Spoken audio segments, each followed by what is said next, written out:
Kangkang tak omong melok ngaji. Ngaji ora ono rugine. Bismillahirrahmanirrahim. Wa basyarat lan ngekei bebungah sapa al-jinnu kelompok jin. Bi idlali zamanihi kelawan wis mancing zamane jin.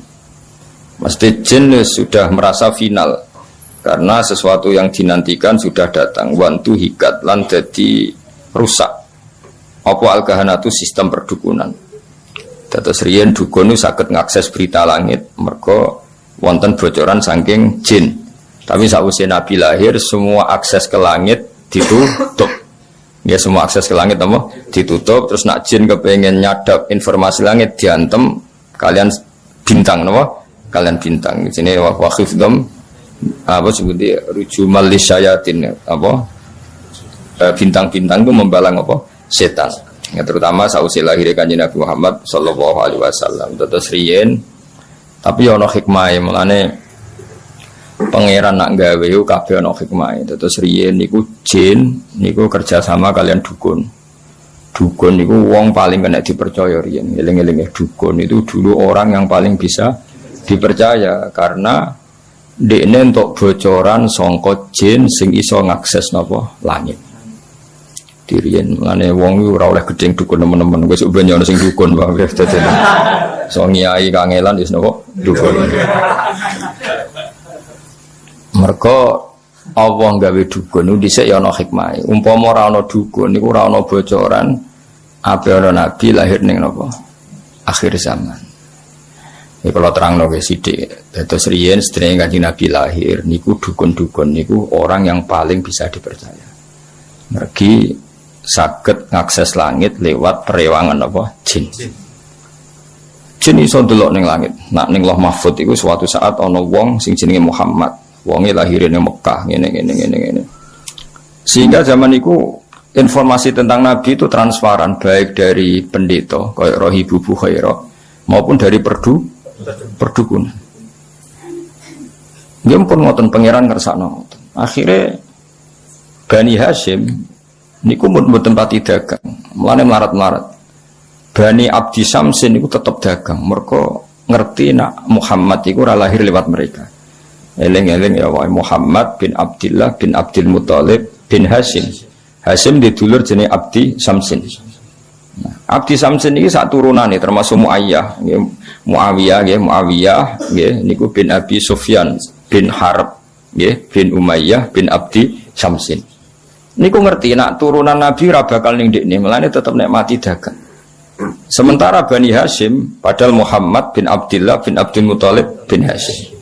Hashim itu mbah keempat sangka Nabi. Niku pun ngerti tenan nak sampean putune iku bakal dadi nabi. Makanya ora wani lunga. Dadi Hashim wedi kok jangan-jangan era aku. Engko Abdul Muthalib yo wedi jangan-jangan era aku. Abdullah yo wedi jangan-jangan sehingga do tengok-tengok ning Mekah. Iku yo beritane sebagian sangka kahin napa? Kain perdukunan. Jadi akhirnya mulai Imam Bukhari itu dikritik ketika istidlal itu mengambil dalil bahwa kesaksian kenabiannya Nabi itu sebagian diomong nopo dukun. Hazza itu dukun kain. Jadi Imam Bukhari menulis di Dalailun Nubuwah, beliau dengan fasihnya ngendikan ketika Abi Sufyan datang Heraklius, beliau datang ke Palestina, tentang pemerintahan Romawi. Pemerintahan Romawi itu digegerkan oleh informasi nak neng Mekah itu ada orang yang mengklaim dirinya Nabi, ya mengklaim dirinya Nabi. Ya tentu bagi kita tuh nggak ngeklaim panjang Nabi tenan, tapi bagi mereka kan itu klaim. Singkat cerita sudah dengar detail kalau ada orang bernama Muhammad dari suku Quraisy memaklumatkan diri kalau dia seorang nabi. Senjata Hiroklu kalau dalam kitab-kitab Hiroklu itu tidak punya informasi detail. Suatu saat Abi Sufyan itu mampir ke sana karena mitra dagang. Kita tahu Abi Sufyan itu presiden Mekah, no? Presiden Mekah tentu sering ketemu tokoh-tokoh dunia termasuk ketemu sinten Hiroklu. Setelah Abi Sufyan datang dipanggil sama Hiroklu. Tolong Abi Sufyan suruh menghadap saya, masyhur. Ini ada di Bukhari, saya ulang lagi ini ada di Bukhari. Setelah menghadap, kamu kenal orang yang yadda'i an-nubuwah, orang yang mengaku-ngaku sebagai nabi. Kata Abi Sufyan, ya kenal, itu masih keluarga saya.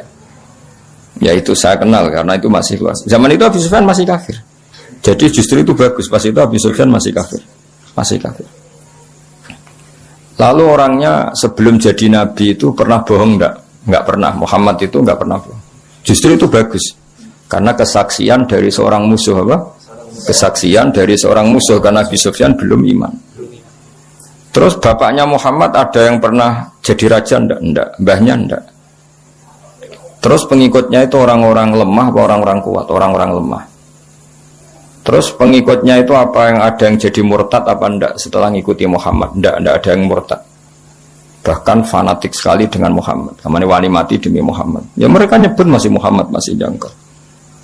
Sampai terus akhirnya dari sekian pertanyaan itu terus Hiroklu membuat tesis sendiri, membuat kesimpulan sendiri.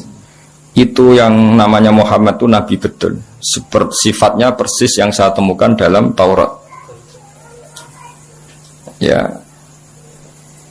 di antara logika yang dibangun Hiroklu itu begini. Kenapa saya tanya bapaknya raja atau enggak? Andai kan bapaknya Muhammad seorang raja, pasti saya komentari rojulun yatlubu mulka abihi. Dia adalah orang yang punya gerakan karena dia ingin jadi raja lagi kayak bapaknya. Jadi kanjeng Nabi bagaimanapun dakwah itu kan bikin gerakan sosial.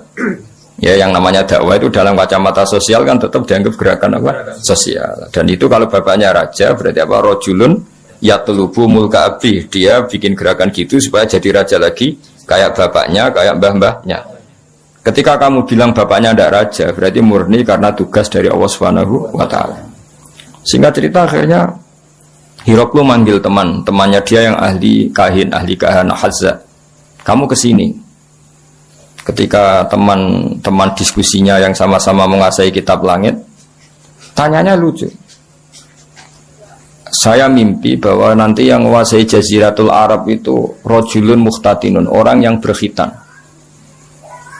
Terus ada yang usul, yang berkhitan itu orang Yahudi. Terus kata Hiroklu, ndak itu masuk, itu pasti tidak Yahudi. Meskipun orang Yahudi berkhitan. Terus ketika ada cerita innal Arab yahtatinun, orang Arab itu berkhitan. Jadi orang Arab meskipun sebelum ada Islam itu sudah berkhitan karena masih punya sisa-sisa Ibrahim, milati Ibrahim. Waktu Hiroklu iman saat itu dia komentar, kalau saya ketemu Muhammad latajasamtu ilaih, dan saya kalau ketemu dia wala ghusaltu qadamaihi, pasti menah dak wajahi sikile tak umbah. Niku jari sinten Hiroklu. Itu juga berdasar kahana. Sehingga Imam Bukhari itu dikritik ketika bagaimana mungkin beliau menceritakan dalailun nubuwah kemudian menyitir omongane ahlul kahana. Nah tentu terus Imam Bukhari dibela sekian ulama, termasuk pembelaan semua ulama adalah zaman itu kahana masih orisinil. Zaman itu kahana masih orisinil dan orang memang mencari-cari Muhammad juga berdasar kahana. Jadi kamane nubuwatu Muhammad iku arafahal fasik wal fajir was soleh wat toleh, bahwa kenabian Muhammad adalah pendeta yang ngerti kayak Ibu Bukhairah, paham ya? Wong Yahudi yang ngerti, dukun ngerti, saking populernya berita itu di langit, dan langit zaman itu bisa diakses jin terus menginformasikan kepada kahana, paham ya? Dari nah, tapi terus sistem ini hilang setelah lahirnya Kanjeng Nabi Muhammad Sallallahu Alaihi Wasallam. Tapi ono hikmah ya tadi, andaikan nggak ada kahana yang jadi muqaddimah diutusi Nabi, orang tidak cukup punya informasi tentang Nabi. Ya terus ribet dong, misalnya Nabi maklumatkan aku Nabi ku apa? Saya untuk perintah ke Jibril ku sopo kan panjang. Beda nak orang Yahudi kenal Jibril, kenal Mikail, paham ya? Ibu Bukhairah ya kenal Nabi akhir zaman. Sehingga wong kabeh diskusi tentang Nabi akhir zaman.